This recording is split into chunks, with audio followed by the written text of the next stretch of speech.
truths to be self-evident. That all men are created equal.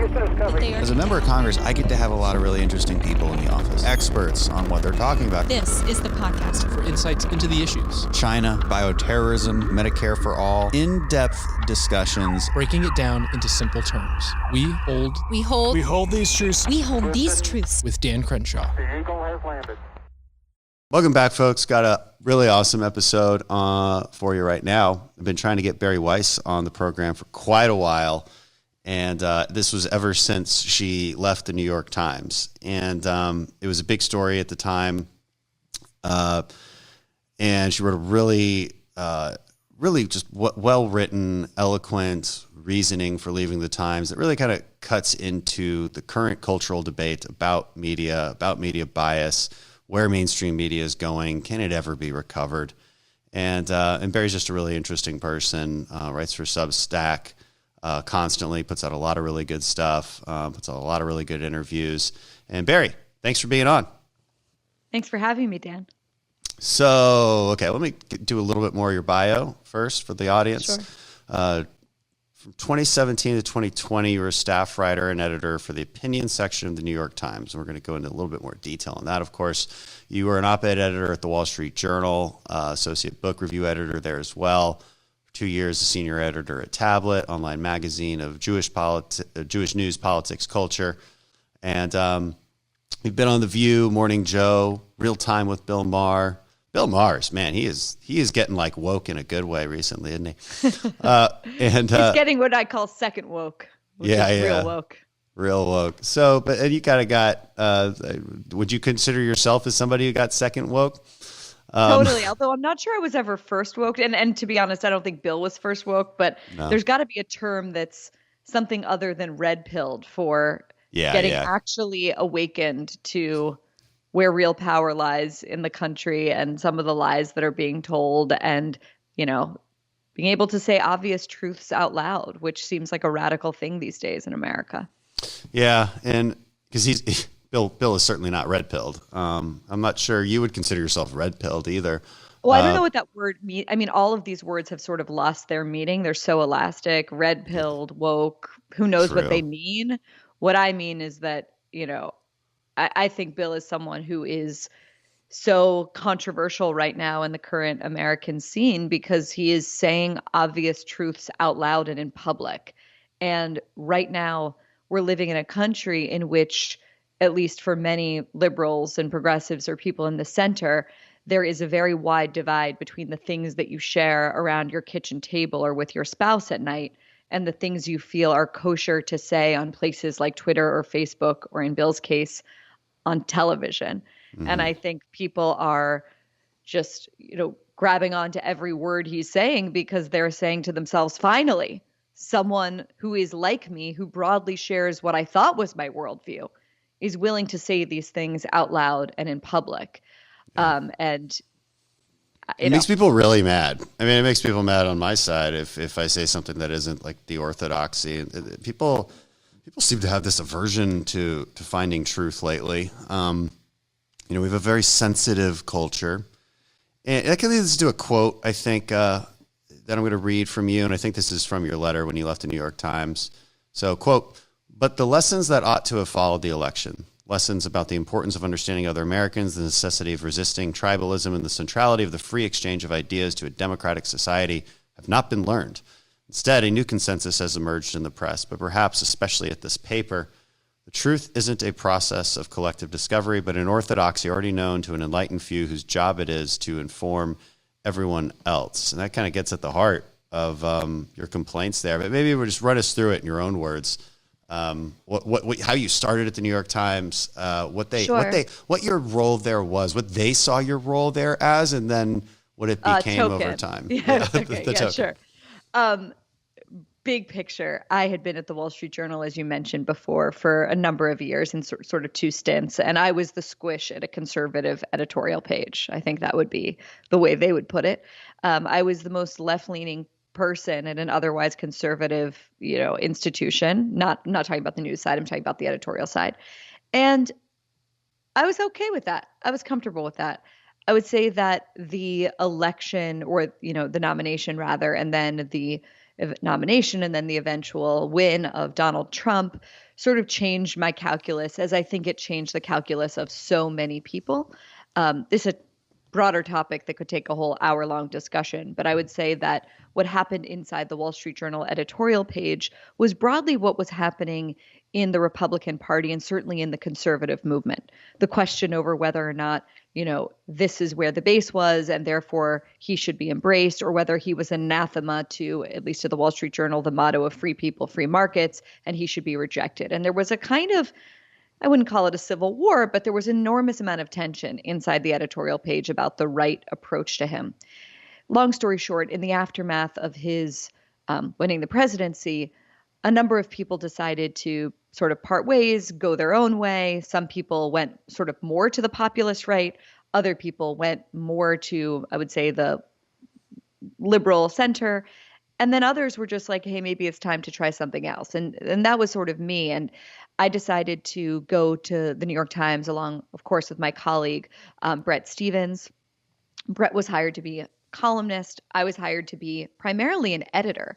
And so my job was to bring in the kind of people who wouldn't otherwise think of the New York Times as a natural home for their writing.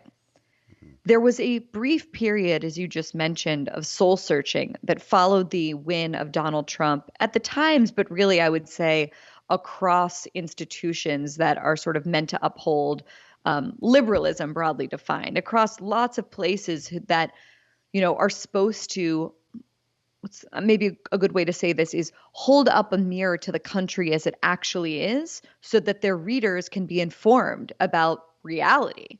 And instead, what the Times, and we could name a dozen other liberal newspapers and magazines, were actually doing was holding up a mirror to the world as they wished it would actually be. And so everyone, of course, remembers the infamous needle that had Hillary Clinton in 2016 winning by like 99.9%. And instead, of course, Trump won. And so, that led the people at the Times to say, hold on, if we're claiming to be the paper of record, if we're claiming to be the most important newspaper in America, well, we need to do a much better job of informing our readers about where Americans actually are. And so, I imagine many of your audience and many of your listeners will think it's hilarious because I assume they think of me as just a run-of-the-mill liberal. But in the context of the Times, I was considered a conservative, and I was brought in to bring in conservative voices, libertarian voices, heterodox thinkers, people who really don't fit into a category, especially given our sort of emerging political realignment. And then also things that I've just long been interested in, voices of dissidents from the Middle East, Christians in places like Hong Kong running underground churches, and high schoolers, for example, who had never written an op-ed for the first time. And I would say that, I was not naive about the biases of the New York Times. My dad has been a conservative ever since he graduated from Kenyon College and sort of entered college as a Maoist and left as a neocon. So it's not that I've been in a kind of liberal bubble. I knew the Times had biases. I knew, especially on an issue I really care about, which is Israel, that bias was obvious to me. So I didn't come in totally naive. But I did come in thinking that A, they were sincere about me wanting to fulfill the role that they hired me to do. And that B, even if my colleagues disagreed with me, at least it would be a collegial atmosphere. At least there would be sort of general civility and a sense that they were all on board for this mission of broadening the spectrum of opinions that we shared with our readers. And I would say that I was quickly disabused of both of those presumptions that I had coming into it. And for anyone that has been in a super orthodox environment, maybe a religious environment, or maybe just a really close-minded political environment, you can imagine very easily what happened to me, which is to say, in an environment of orthodoxy or true belief, the person that's viewed as the heretic becomes sort of like a witch. And the way that you kind of, if you're trying, in the case of the Times, this is particular to it, but again, we could say this of lots of other institutions. If you're trying to reestablish the boundaries of what are acceptable, if you're trying to transform a party or an institution or a culture, The way that you draw the boundaries around what's acceptable often is to make an example of the person that doesn't ascribe to every aspect of the new morality or the new orthodoxy. And that was me, you know? So in an environment of true belief, the heretic becomes the person, you know, you need heretics. You need heretics in order to sort of say who's in and who's out, who's in the community of the good and the side of the righteous, and who's a baddie. And that's why there's a direct connection, I would say, between the environment of forced ideological homogenization that happened there. We can talk more about what I mean by that. And the fact that me and others who didn't ascribe to every aspect of the new woke orthodoxy that's come to dominate at the times, that we needed to be bullied or cast out in some way. And so, to make a very long story short, you know, I was there for between 3 and 4 years. That atmosphere that I'm describing just got more and more and more and more intense. And I would say it culminated with the decision on the part of the boss that had hired me to publish, of course, everyone will remember, in June of 2020, the op-ed by Senator Tom Cotton at the height of the Black Lives Matter protests, and of course, some of those protests being violent rioting. And the publication of that op-ed led to really what I would call an uprising inside the paper. An uprising that, by the way, you know, there's no secret information about it because it all played out on places like Twitter. And I wish an op-ed of mine would get canceled. Everybody would read it then. Can't imagine a better publicity strategy than to get your op-ed canceled. Exactly. Cancellation could be a very effective PR strategy. Very painful, but can be very effective PR. But in any case, what happened was we published that op-ed. Something like 800 of my former colleagues signed a statement claiming that that op-ed literally put lives in danger. Never mind that the Times has also run op-eds saying with headlines like, yes, we mean literally abolish the police, or op-eds by the leaders of Hamas, or op-eds by leaders of the Chinese Communist Party. None of those put anyone's lives in danger, but this put everyone's life in danger. Yep. And I just thought that it was, I don't know what other word to use other than insane and deranged, and bore no relationship to reality. And if you believe that an op-ed by a sitting United States senator puts your life in danger, then maybe journalism isn't the right line of work for you. But instead of the publisher of it's actually a good slip there. I was saying university because it's the same case at the universities too.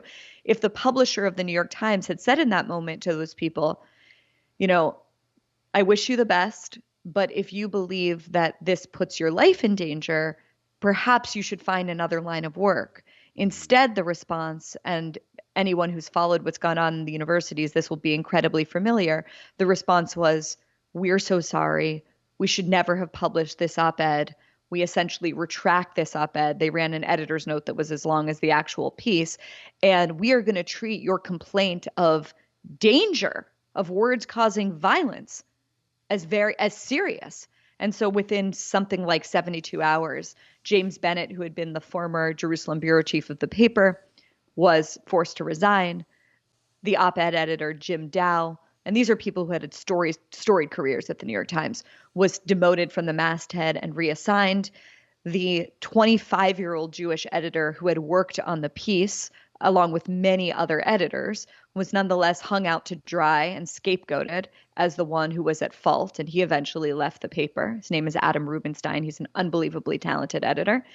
And I felt like I had a choice to make. The paper had just made it abundantly clear to me what the price would be for taking any kind of political risk in publishing a piece that would offend the sensibilities of my colleagues and offend the sensibilities of many of our readers. Well, if that's the stakes, how was I supposed to do the very thing that I had been hired to do? The other thing I'll add that I haven't really talked about because it's just like crazy was in the aftermath of the decision to run the Tom Cotton op-ed, they instituted, and I'm curious if this still is in existence. I don't know how it could be because you really can't run a functioning op-ed page this way. They instituted a new, essentially editing by consensus system. They called it the red flag system, in which any commissioned piece, if any other op-ed editor felt that it was insensitive or needed to be red flagged in some way, then, well, the piece wouldn't run. And this literally made my job impossible because, again, I was brought in to write and to commission pieces that were explicitly meant to be the kind of pieces that wouldn't fit the consensus. And so my then boss at the time, the woman who replaced James Bennett, said to me, why don't we make your job essentially a writing job? Because clearly the pieces that you want to commission won't get through anymore. And so she was basically saying to me, don't do the thing we hired you to do. And so then I faced a choice. Do I want to stay here and hoard and cling to the prestige that comes, at least in the world that I live in, of saying you get to work at the New York Times? I know your world's quite different in that way. But it is really means something to a lot of people, and it does open a lot of doors. Or do I leave to pursue journalism again, leave to do exactly the thing I came there to do in the first place, which is to follow my curiosity, which by that point it was clear had become a liability. And so now, however many months later, I'm on Substack, I own a podcast, and I find myself in sort of on the pirate ship of new independent journalism. And I have to say, like, if anything, I regret waiting that moment to leave. If anything, I regret not leaving earlier, because I think that, say nothing of myself, I think a lot of the most important and heterodox and independent-minded journalism, it just no longer can be found in the institutions that, were the prime journalistic institutions of the 20th century. It's just totally different now. The places I go to read breaking news, the places I go to look for perspectives that provoke me and surprise me, and that just offer insight. I know what I'm going to read in the New York Times op-ed page now before I've even picked it up. That's not why I'm picking up an op-ed page. So anyway, that's kind of the long version. And do you think there's any saving it, or is it worth saving? A conversation that occurs on the right a lot is, do we try to change these mainstream institutions, or do we create our oon? And the usual consensus is it's got to be a little bit of both. But not obvious how to change the New York Times. I mean, maybe it was liberal leaning for a very long time, has been for a very long time. But it got more woke more recently, and you mentioned the universities. And what happens, it seems, is that there's sort of this wokeness that occurs at the university level, and then instead of the institution changing the students change the institution. They can bully their way through it. Like you've written, Twitter's the ultimate editor at the New York Times, and so it's this caving process that occurs. And is there any way to infiltrate it in the same way with more, not even conservative, but how about just reasonable, objective journalism, to where that wouldn't be heterodox necessarily, or is it just hopeless? Well, I don't think anything's. I'm actually full of optimism and hope, but that optimism and hope is coming for me from the decision to basically throw in my vote on the build new institutions front. Mm-hmm. And I don't think that should be the case with everything. I think when an institution is just a little shaky, when an institution looks like it could be vulnerable to essentially ideological capture by this new movement, then we should do everything we can to scaffold it and rebuild it and try and save it. Because guess what? Building new things is it's just about the hardest possible thing you can do, especially with some of these institutions like universities and so on. I think that every effort should be put into the ones that could obviously be saved to be saved.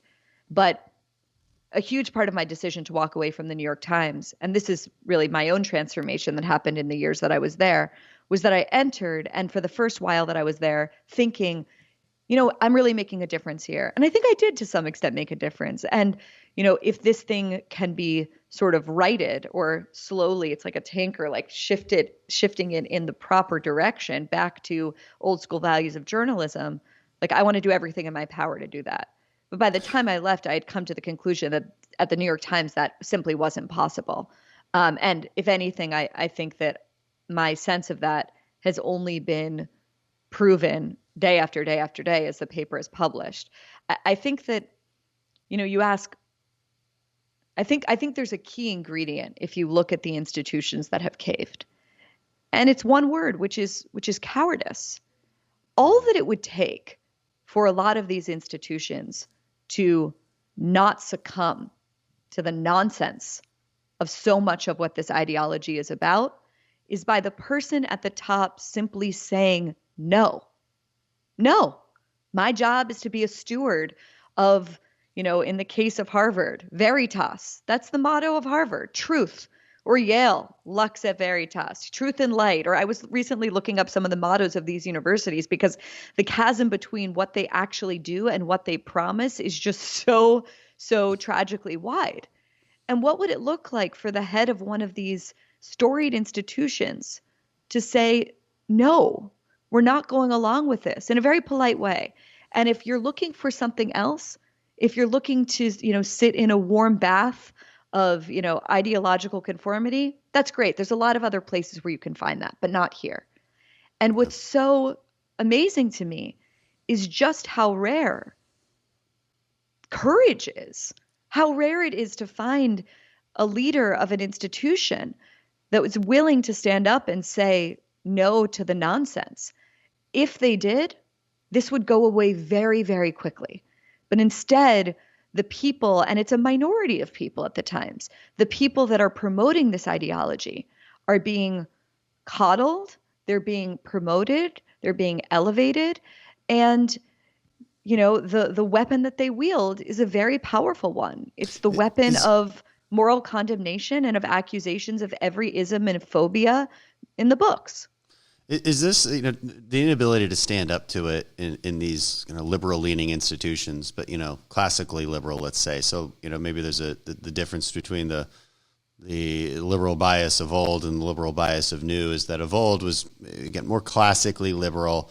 Open-mindedness was a virtue, free speech is a virtue, etc. The new woke left is much more tyrannical in its methodology. And so I guess, the question the old liberal bias is just saying conservatives are wrong and we're going to put our thumb on the scale of policies that they don't agree with. The new bias isn't bias. It's saying conservatives are evil and that their worldview is diabolical and that their character is irredeemable. That's what's at stake here. Like, what's at stake here is that this ideology is saying people like me, we can't talk we can't talk to each other because the idea of talking to each other in a civil way, that's just the tools of the patriarchy and the white man and white supremacy. Well, Chuck Todd was trending on Twitter the other day for that exact thing because I didn't see it. What was it? He had interviewed too many Republicans. First he criticized Biden. Okay, criticized Biden on MSNBC. Woo!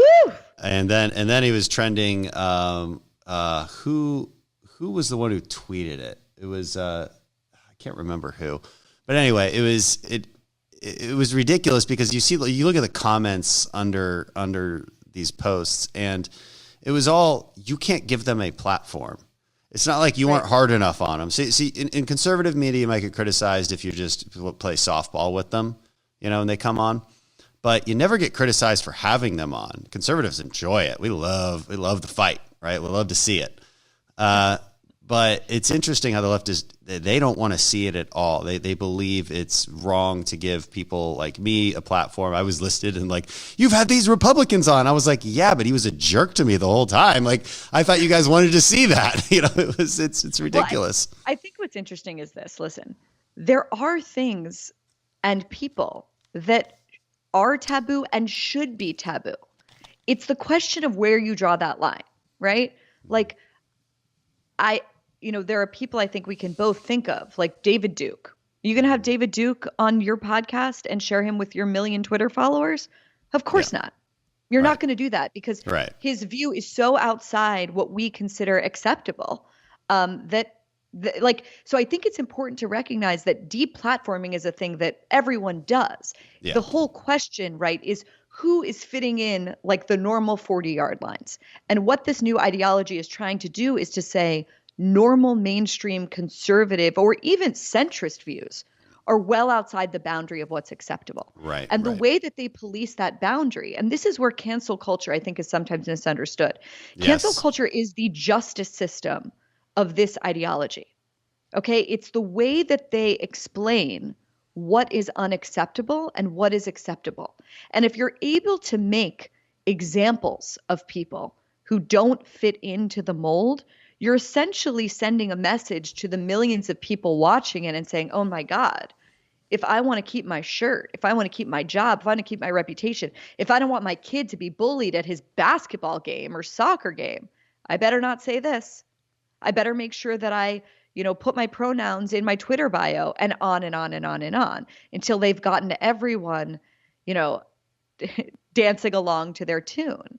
Yeah. And that's what I think is really important to understand about cancel culture. It's about the way that it's used as a mechanism by this movement and how it bypasses debate. Powerful.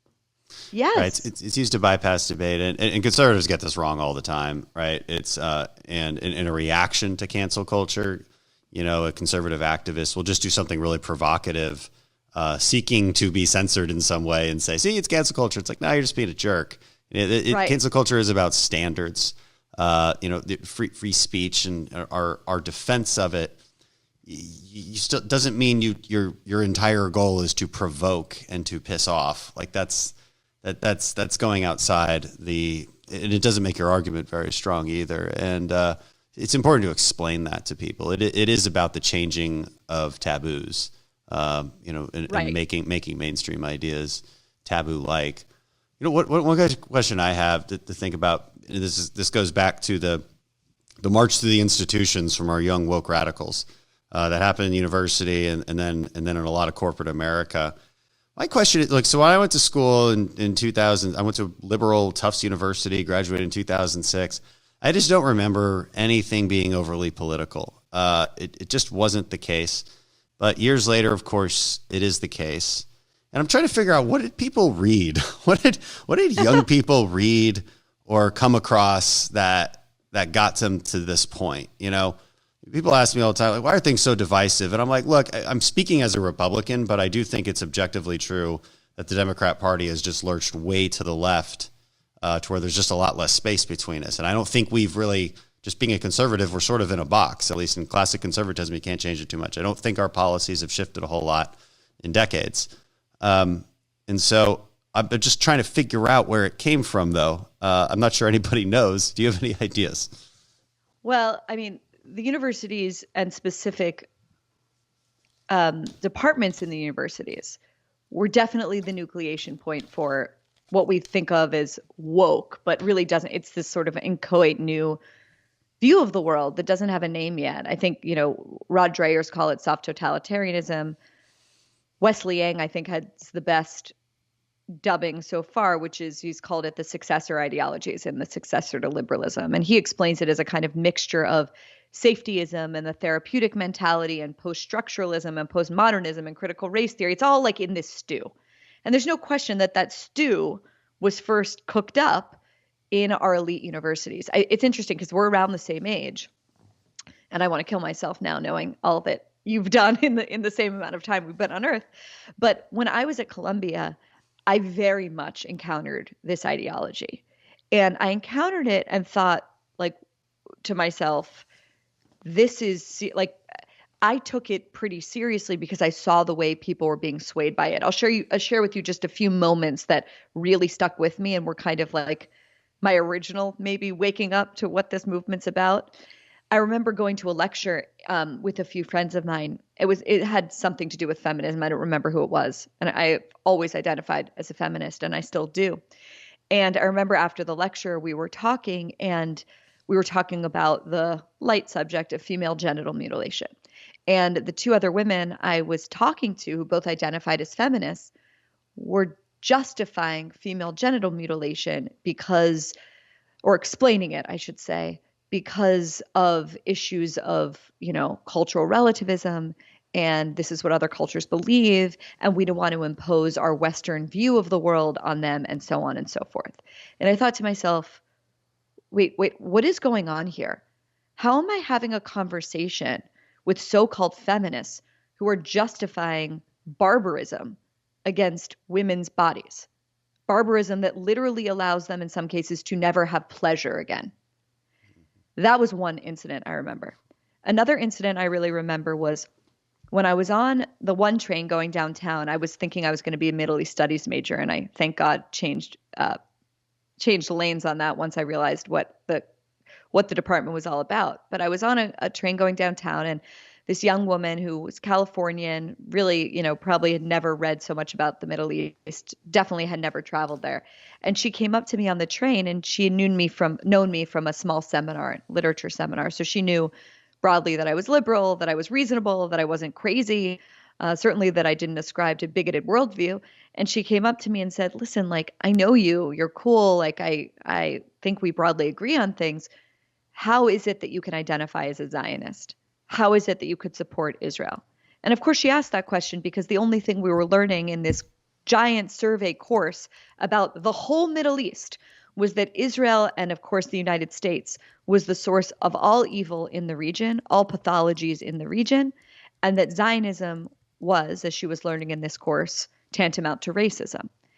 And those were both my freshman year. And so I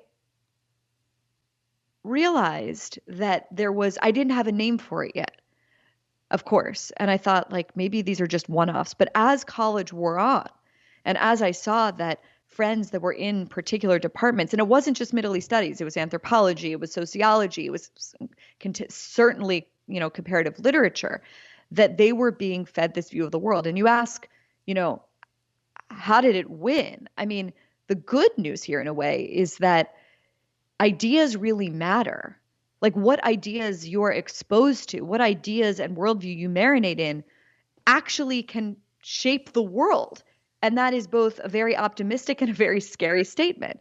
And what happens is that if the people that are being cultivated to be the elites in our society at these Ivy League universities and others besides are marinating in a political monoculture in which they are being told that America and the West are fundamentally bad, that they are the source of evil in the world, and that, and I could go on, but I've sort of just laid it out for you. If that's what they're learning during the most formative years of their life from respected tenured professors, why should we be surprised that as they make their way in the world, that they're coming to shape the world in their image? Like, what is shocking is only the fact that both liberals and conservatives are waking up to that so late. Like, I think it was only until very recently that liberals and conservatives looked at what happened on campus and thought to themselves, that's crazy and it's hilarious. And like, let's watch a funny news segment about it. But certainly what happens in the gender studies department at Oberlin can't impact me. But Andrew Sullivan said it best. We all live on campus now. We all live on campus now. And everyone, I think, has now awakened to that fact. Now the question is, given that it's sort of so far gone, what can we do about it? And yeah. And that's hard because, it's easy for me to speak out against it. You speak out against it. But classical liberals still in the institutions are the ones getting canceled if they speak out against it. And, I wonder if conservatives have a chance of reaching them, because the reality is, it seems to me, and this is how it got worse and worse and worse, this is how the caving happened, because I think a liberal that's wearing the blue jersey, as concerned as they might be over this sort of new woke radicalism, they're still wearing the blue jersey, right? And they're still like, yeah, but conservatives are really bad, so we really can't agree with that. So and this kind of the old phrase goes, if you're so open-minded that you stand for nothing, it comes to mind, and that seems to have tended to happen over time. But do you think conservatives have any chance of convincing liberals that we are more aligned than you think, at least in the basics, that the founding was a good thing, that America is a good thing, that due process might be a good thing, that neutral justice might be a good thing, free speech, et cetera? Or are they still too scared and increasingly more scared of this sort of cancel culture on the woke left? It's a very good question. I think post-Trump, there's a better chance. I think the past 4 years made it incredibly difficult because he just tainted everything, and anything he touched, liberals are going to run in the other direction. And, I just think that made it much more impossible to sort of talk across the divide. I think that if conservatives, focus on issues like gay marriage, which I feel is settled, or abortion, those are just going to be political losers with trying to talk across the aisle. What I think, and what I think you would agree with, is that we're living through a very interesting political realignment where there are some core issues where I actually feel like there is a consensus among them. It's just not a consensus that's yet necessarily reflected in the culture, meaning in the official narrative, but like the terrifying power of big tech. That's an issue where like Josh Hawley and Elizabeth Warren agree with each other, and where I think most Americans see the power that these companies have over our lives and think to themselves, this is wrong. And I might not yet have the language to know why this is wrong, but this scares me and it's wrong. And I don't want every aspect of my life to be surveilled and controlled by 3 companies and 3 billionaire oligarchs. Like, there's opportunity there. Big pharma. Okay. We've now seen what the lies that big pharma has told about opioids, to choose the most devastating example. That's an issue that touches liberal and conservative families. And that's an issue where, it's not neatly cutting along the old partisan lines. Is that a left or a right issue to think that big pharma lies and they should be held to account for their lies and they shouldn't be able to lie anymore? Like and I would, that's to me where the interesting conversation is. The censoriousness of our culture, the fact that, I'm going to get dinged by a lot of people from talking to you, or that I ran Glenn Greenwald the other day on my Substack as part of a broad conversation about whether or not vaccine mandates and passports are a good idea. I lost a lot of subscribers because of that, but like, I think that that's a really interesting conversation to have, where you have, Adrian Vermeule at Harvard, real conservative, defending the Biden vaccine mandates under the argument that it's promotes the common good, and Glenn Greenwald, being very much against them. So like, I think we're living in a moment where it feels like everything was kind of thrown up in the air and things aren't quite settled yet. And a lot of people I know are thinking to themselves, I think of myself as liberal, and yet I really agree with the majority of what that person says, and that person's a conservative. Like, there's a lot of that happening right now. So I actually think it's a very, very ripe moment. And I would say that, not trolling, not acting Trumpy, and talking about the issues that actually affect all of us, and where there's much more consensus than we actually realize, though that to me would be a winning strategy. Yeah. I tend but to agree with that. There's way too much. There's just way too much like drinking liberal tears. Like, it's enough already. I'm grossed out by that. It's not, I don't think that's a winning strategy. I think that's a winning way to talk to your base. It's definitely a winning way to talk to our base. I mean, the line I use a lot lately, and I give it at events all the time, is watch out for the grifters that claim to be fighting for you. Because look, it's easy. It's the easiest thing in the world. You just repeat a certain list of slogans, and you show yourself demonstrate yourself as angry as possible, right? Because that's what they want you to be angry. And you get a lot of clicks and probably a lot of campaign donations that way. And people say, see, that's what I'm talking about, that kind of fighter. And I ask, like, what exactly are they fighting? How are they fighting for you?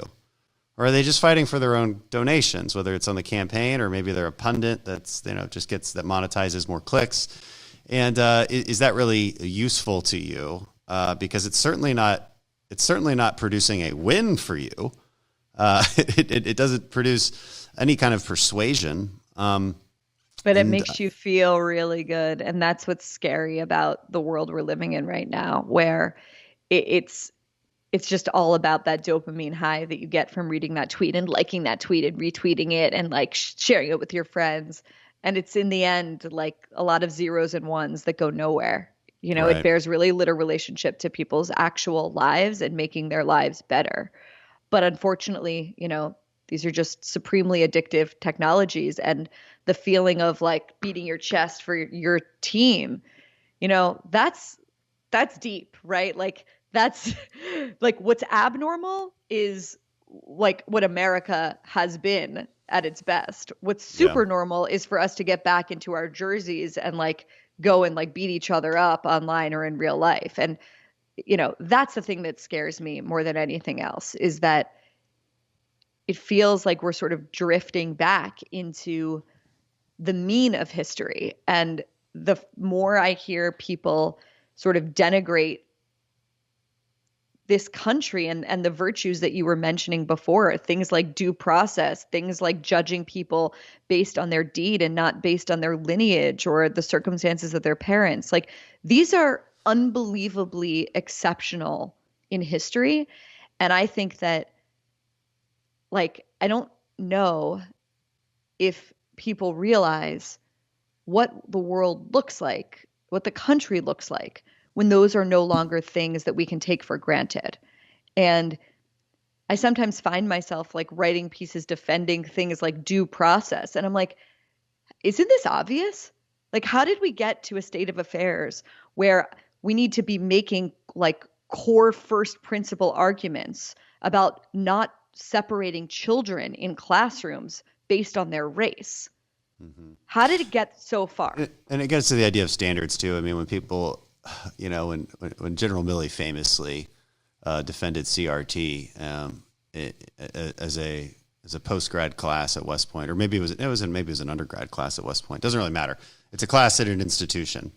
And, you know, what are you afraid of, right? It's just different ideas. But like this falsehood of academic freedom, right, that William F. Buckley was so aptly talked about, and that really led to his rise, which is that, no, look, there are standards, right? And the reason I don't think you should teach CRT is the same reason I don't think you should have a class on flat earth theory, right? Because it's just fundamentally wrong. And we've spent hundreds, if not thousands of years as a human race trying to come to some truth. And it takes a lot of time. It takes a lot of argument, and it takes a lot of trial and error to see which ideas stand the test of time and which are objectively good and which are objectively bad.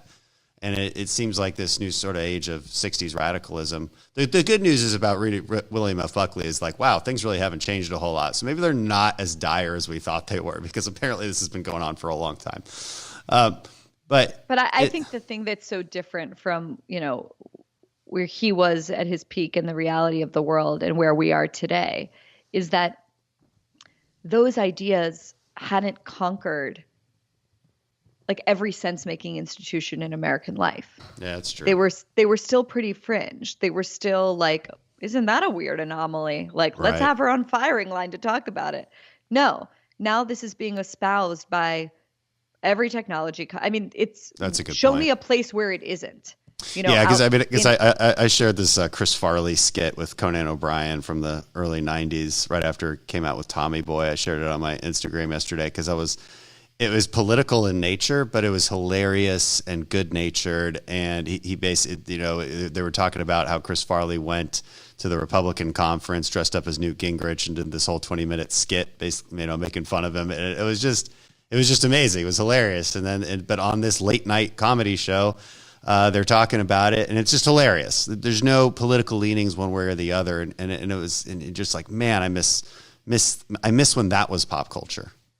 Oh, I mean, you can't. I mean, if you want to, you can hear comedy. You're just not going to hear it on, you know, on television that often, or except for, you know, there are some handful of exceptions like Chappelle and others who are still doing it. But, you know, Jerry Seinfeld talks about how he doesn't want to go perform on college campuses anymore, or Brooklyn for that matter.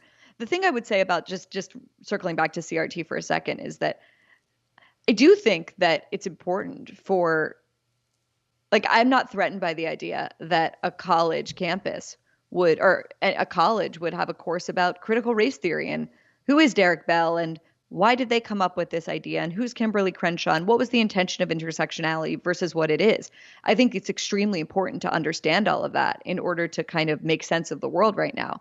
What I object to is the forced, like, it's not learning about CRT sort of from a distance perspective. It's that the ideology of CRT, and again, there's the idea of it versus in practice of it, we could have a whole conversation about that.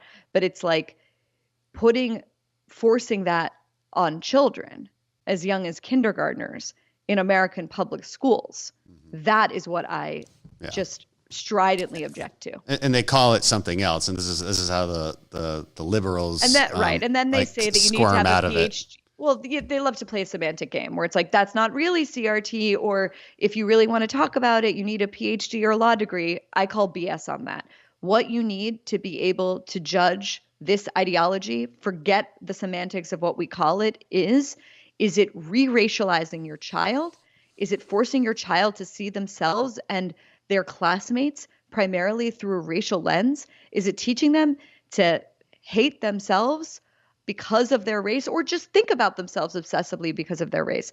A lot of the parents that come to me most alarmed and ringing the alarm about CRT are mixed race families, where they are saying, this ideology is literally telling my child that one of us is better than the other, or that one of us has more claim to sort of moral authority, or that one of us is a permanent victim and the other one's a permanent oppressor. We don't think of ourselves that way. We're married, and this is our kid, and this is wrong.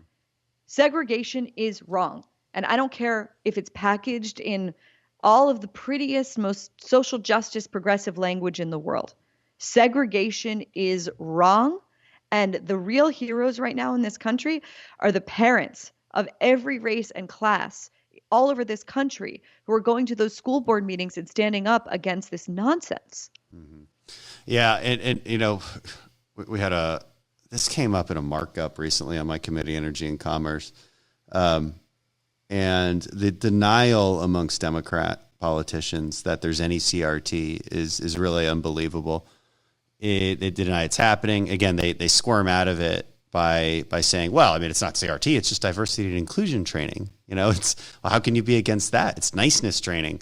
But it teaches these core principles. And, you know, the problem I have with teaching it at all, I guess, is it's never contextualized. So which I think is your point as well. You're not teaching Western civilization first and why that's good, like why that gives us all the foundations and good things that we have. And then saying, you know, and then there's some other ideas here. Right. And let's debate the pros and cons.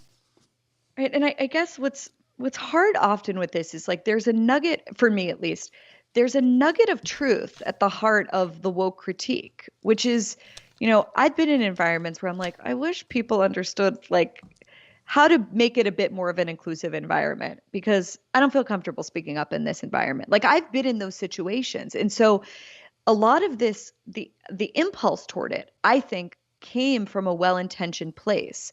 It's just that bears so, like, it's a good thing to be tolerant of other people who look differently than you. And that's a good thing to teach kids. Right. It's a bad thing to teach kids to obsess on their race and think that their race is the most important thing about them. And the whole thing is, how do you get from the well-intentioned good thing to the thing we're all seeing play out right now that is so obviously bad for kids and bad for the country? So question, you know, from your perspective, again, being a squish at the Wall Street Journal, but a conservative at the New York Times, how can conservatives do better about talking about certain issues to the center? Right? We're never going to convince many on the left. You know, the Democrat primary voters that will never be persuaded. But there's quite a few other people that aren't necessarily those primary voters. And for something, whether it's like vaccine mandates, response to COVID, because we try everything. We try everything, whether it's scientifically demonstrating that, look, the unvaccinated are not necessarily a threat to the vaccinated, as Joe Biden's speech today was egregious in that manner. Because I mean, it's really singling out and demonizing people who aren't vaccinated. And look, I think you should get vaccinated, but I also to force that on somebody. And so, I mean, what are we missing, I guess, in this debate? Because we try to rely on first principles of personal freedom, but it doesn't seem to resonate. Well, that's a particularly hard one because something like public health, I mean, there's lots of precedent for people's personal liberty being suppressed for the sake of public health. I mean, that's a very, very difficult conversation. I think never to this extent. Never to this extent. I think one of the things that made it so hard to have a reasonable conversation out loud was that it was impossible to sort of separate the signal from the noise. The noise coming from the right, from my perspective, a lot of it in the beginning was, this is there was a lot of people essentially, and maybe you would say this is from the lunatic fringe, claiming that this was sort of some version of a hoax, and also claiming that, and also really pushing hard to not get vaccinated at all. And so once that is out there as a very, very loud voice or group of voices, it becomes hard, I think, for people to then hear, no, we're saying, get vaccinated, but then we're saying, get back to life. And 2 years later, the fact that, people got vaccinated, but they never got the second part of that promise, which is get back to life. And there's something wrong with this picture. That's just a nuance that I think is very hard for people to hear. I don't know. What do you think on this topic? It's really, really hard. I'm always searching for what the philosophical nugget is to convince somebody to see it your way. And you kind of have to understand what sort of worldview they hold. I mean, people on the left just have less of a problem with collectivist action. And I don't think we're opposed to that, but you'd have to show me that there's I think there's a certain pandemic where you could get a lot more conservatives to agree in some serious collective action, shelter in place and forced vaccines. If the death rate was like 50%, and it was hitting children. But when it's not even close to that, number one. Number two, when the number of children that have died are in the couple of hundreds. And number three, when you are actually safe when you take a vaccine, and therefore it is illogical and irrational to believe that an unvaccinated person is a threat to you. So we're laying all this out, and it's a little hard for us to understand why you need the cost of collective action. It's just, what do you think is really driving it then? Lay it out for me. I don't know. We're trying to figure it out. I mean, all I can do is sort of listen and again, it's a comfort with collectivist action. There's a love of this sort of warlike footing where we all do things together, and that this doesn't exist on the we don't like that on the right. We're very skeptical of that. I mean, the right like that in the aftermath of 9/11. So did the left. I mean, Americans like that in the aftermath. Right, but I actually think that this is what makes you more of did we make everybody? Well, I think going back to what we were saying about sort of the political realignment, I think one of the things and why this contribution that Adrian Vermeule shared to the symposium that I did on Afghanistan was so interesting to me is I actually think, and J.D. Vance is another person that comes to mind, that there's an increasing, I don't know if you want to call it populism or collectivism or common good conservatism that is rising on the right that actually looks a lot more like the left and puts you in a sort of more, I don't know, libertarian conservative position. I don't know if you're feeling that I don't know if you're seeing that, but that's certainly something that I am watching and I'm utterly fascinated by. Yeah, I mean, I'm not a fan of the populist rise. It depends on what you mean by populist. And I define it as basically what feels good and pandering to that. And I don't think there's a better way to define it. Like somebody who's defending it would say, well, it's what's right for the people instead of politicians and lobbyists and special interests. Well, okay, man. Every political philosophy believes it's right for the people. And what you think is right for the people is different than what for your neighbor thinks is right for the people. So when we have to run on a set of principles that we promise to govern by.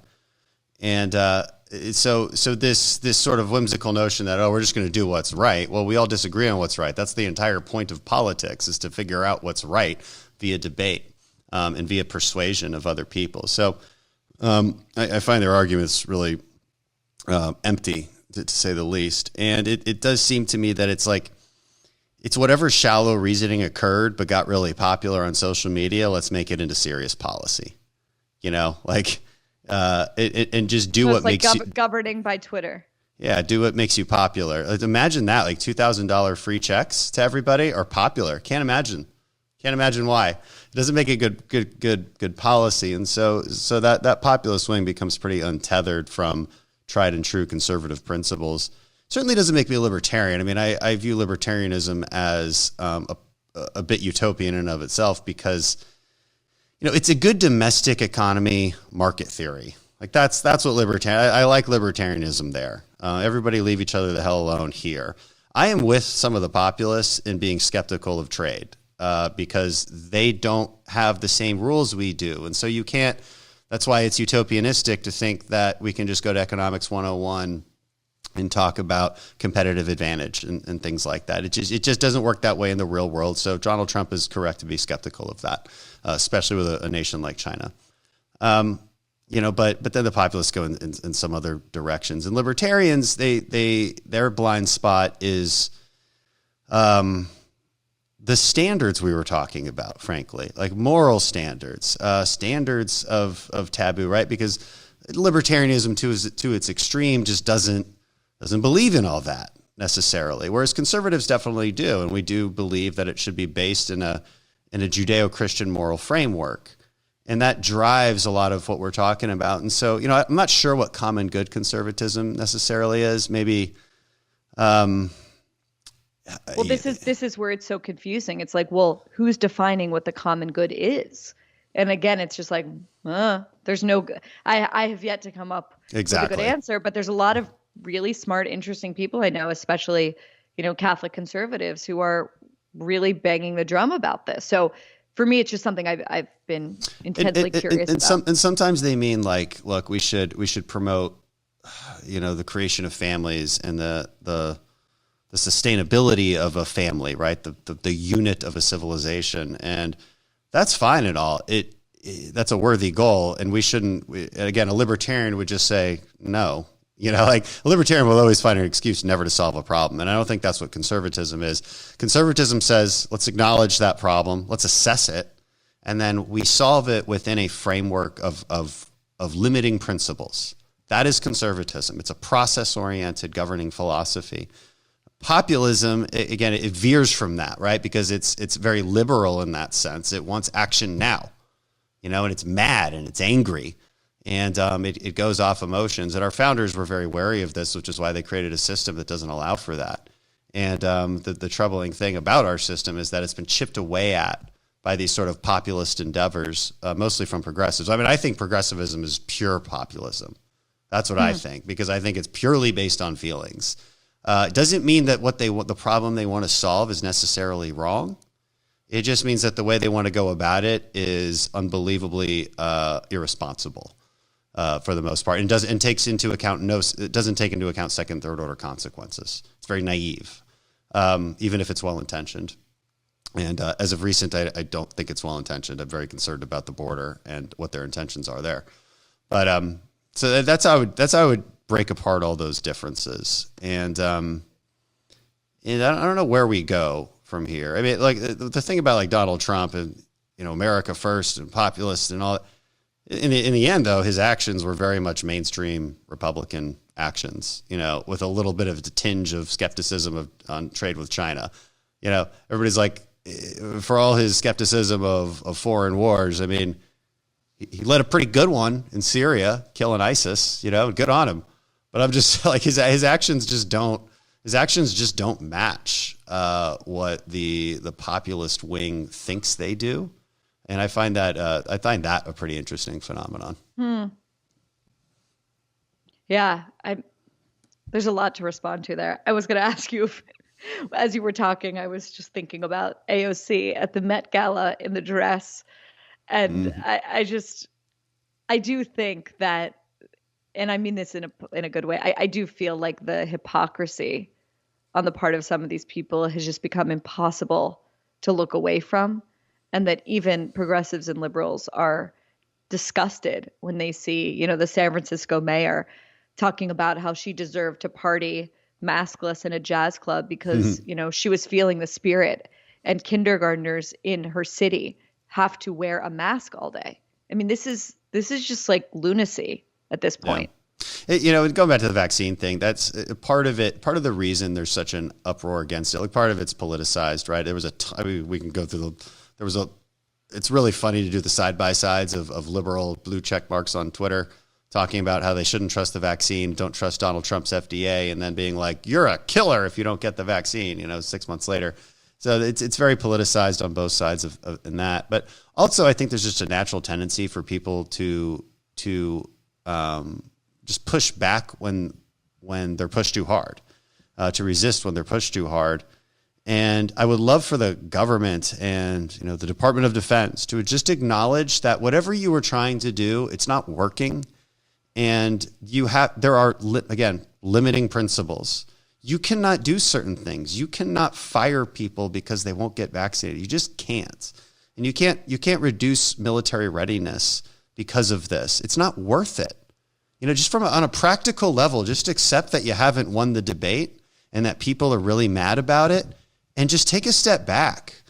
It's just like use some honey instead of a stick. I would say that it makes it really hard for those of us who generally want to be law-abiding, compliant with public health directive people, when the rules, it's like 2 weeks to stop the spread has led to like 2 years and rolling lockdowns and a booster every year. Like, that would be easier if we saw that the public officials that are pushing them abided by their own rules. But instead they're at the French Laundry, or they're in Sonoma, or they're at the Met Gala. And I'm sorry, like, it's just, it makes it really, really hard not to be skeptical and cynical a little bit, which is something that I try and resist in myself. Going back to the journalism real quick, I was at a dinner with a bunch of journalists, and they do kind of this thing, I guess. They'll pepper me with questions. And they're like, that dinner? I was invited to that, I think. Was it that couple? They're so sweet. Yeah. Michelle. Michelle and Jamie. Yep. Yes. So it was fun. And but they were like, what questions do you have? And I was like, well, I didn't really prepare any. But I'll just ask kind of my basics, which is there any self-awareness at a place like the New York Times? Because at least one of them was from New York Times, another from New York Magazine. Is there any awareness at places like this or do they just not care about the lack of objectivity now? Are they just a partisan platform and that's it, and everybody's comfortable with that? And I didn't get an answer. I'm not even sure what it was. They were just talked in circles all day long. But if it was on the record, they aren't gonna say what they really think. But I'll tell you what's really true. Yeah. Of course there's awareness, especially among the older generation and the people that just believe in kind of the old school values of journalism. Of course there is. And there's a lot of, I think, anguish about the direction of a place like the Times on the part of that cohort. The problem is, you can, doesn't take like a genius, a market genius to see how rough the world of getting a job in journalism is these days. And it's not so easy to if you're trained to be a certain kind of reporter and, go to the Middle East, you need to do that kind of thing inside an organization that can give you the legal and security support. You can't just go and start a Substack. And let's add on top of that the fact that you might have a mortgage and 2 kids. It's not as easy, I think, as people want to claim. And I understand the silence on the part of some of those people. I really do. And look, I think the other thing is, if you haven't read it, and if anyone's listening, and I think it's one of the most important books to understand, not just what's going on in journalism, but what's going on broadly in the country right now. And it's a book by a guy called Martin Gurri, used to work at the CIA, called The Revolt of the Public. It's phenomenal. And one of the things he's written about in City Journal and other places that is just incredibly true, he calls it post-journalism, is that it's really important for people to understand that even though the motto is the same and the logo is the same and the print is the same, what they are selling has fundamentally changed. And that's not because there's some secret cabal cooking up what wokeness should be and what people should believe. No, it's driven by the tremendous change in the business of journalism, right? Once the once the bills were no longer being paid by print advertisers, the bills being paid by you, the subscriber. And guess what? 95% of New York Times readers, and we could do the same thing for Fox, we could do the same breakdown for another place. They're liberals and progressives. So you want to keep that money coming in? You want to satisfy your audience? You know what they're going to love? Another op-ed about Donald Trump, another investigation into, P-tape in Russia, and if you're at the New York Post, it's going to be about the Hunter Biden laptop, but you get the point. The incentives have just radically changed. And I think that book is really important because it's sort of sobering. It makes you realize, okay, wait, sure, yes, of course, there's a major ideological push, but there's also just a much more simple materialistic explanation for the transformation that we're seeing. Yeah. You can blame the institutions and the elites all you want, but there's some blame to go around. And we all. I'm not sure I fall into it. I'm not sure you fall into it, but a lot of people fall into it where they're just triggered by different ideas. And I always tell conservatives that, like, if you think cancel culture isn't alive and well, and snowflake culture isn't alive and well on the right. Are you kidding? Yeah, it's everywhere. It absolutely is. Absolutely is. No, it's different. And it's always geared towards your own side. It's like, I was asked a question, like, do you have any examples of yourself being canceled? And I was like, no, I'm uncancelable. But I am cancelable by my own side, I suppose. All right. Exactly. And I suppose there's some examples of that because you fall somewhat outside. We both know that if you went after Trump in a particular way, or if you went after whoever you get killed by your side. Right. That's the truth. Yeah. They can't. Nobody can handle it. Nobody can handle a real debate. But that's because cancellation is just about policing what your own side should believe or ought to believe or is allowed to say. And, people that want to think for themselves and think freely, that's, I think, why a lot of people are describing themselves these days as politically homeless. Yeah. Because they don't want to have to bow to the censors of their side. Because who wants to live in that world? It's terrible. It's joyless. Yeah. And a good indication. It's like the cry of racism on the left is akin to the cry of rhino on the right. Like it's become kind of the same catch-all term for just like, yeah, you made me mad, and I can't explain why because I'm just so mad, but you just made me mad. Yeah. And it's like, guys, get a hold of yourselves. Get a hold of yourselves. Which when you say that, it makes them even madder. Which is kind of the only way you could deal with it, like sort of a smile and some humor, I think. And keeping in mind constantly that it's still a pretty small minority. Still a pretty small minority. There's a lot of I have to remind myself of that constantly so I don't become jaded. Which is like there's still a lot of normal people out there that are really just trying to live their lives and have kind of normal concerns. I think that's most of the country, and it's like going back to what you were saying before. It's like, how can we appeal to, how you can appeal to people, like make their lives better. Explain how your policies are going to make their lives better. It's going to make them, it easier for them to have a family, be healthy, have a little bit of disposable income, and make a good life.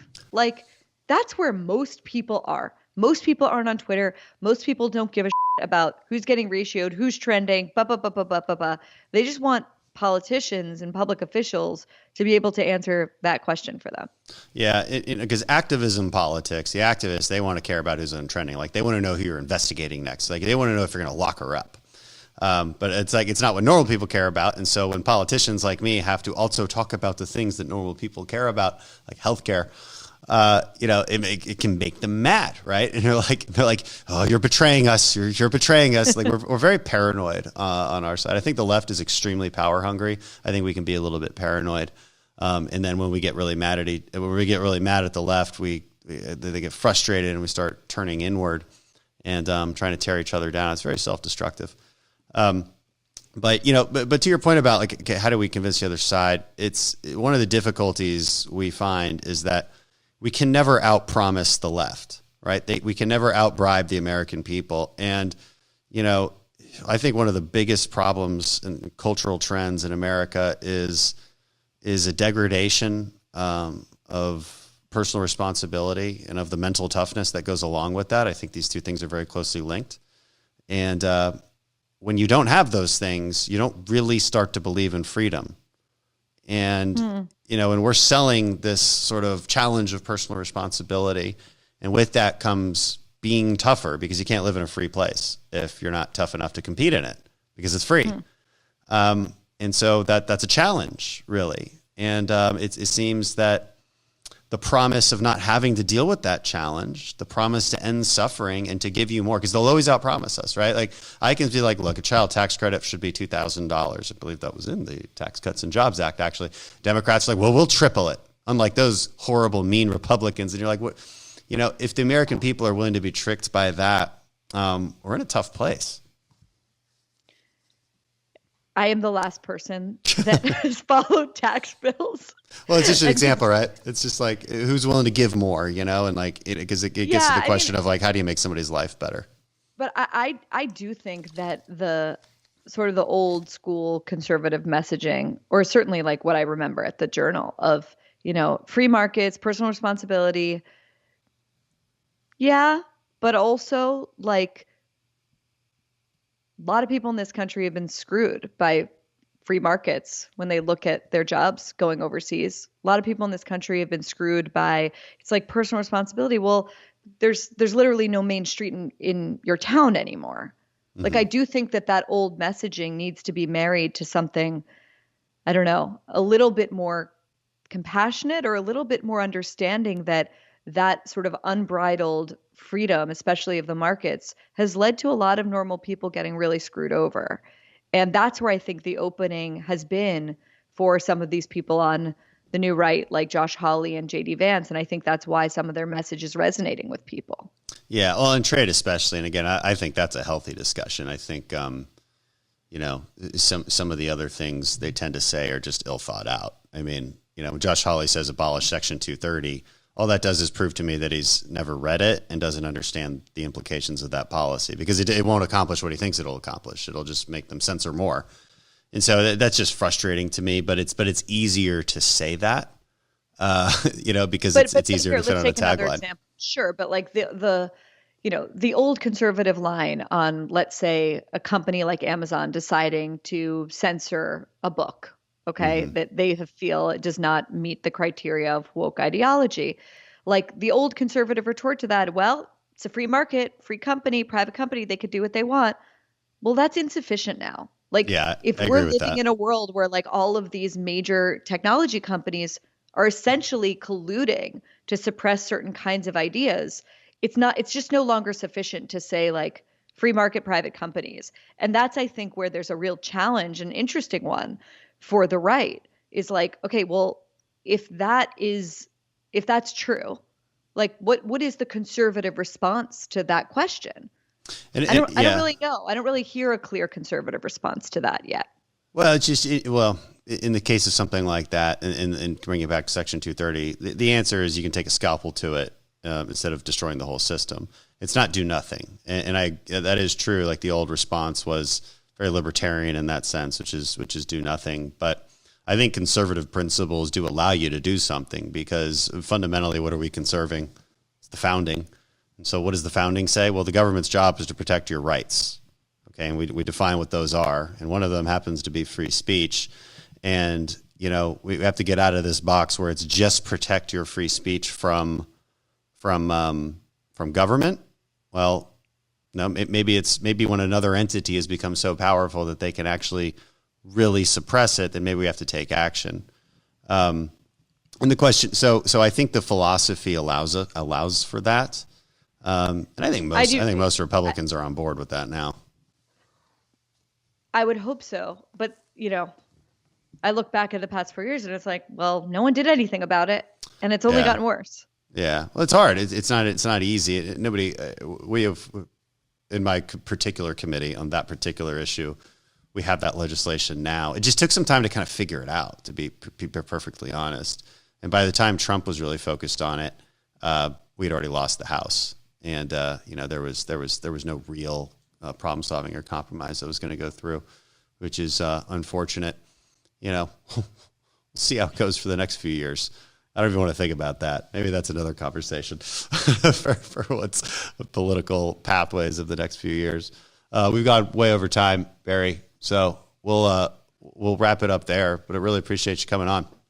Total pleasure. Thank you so much, Dan. It was a lot of fun.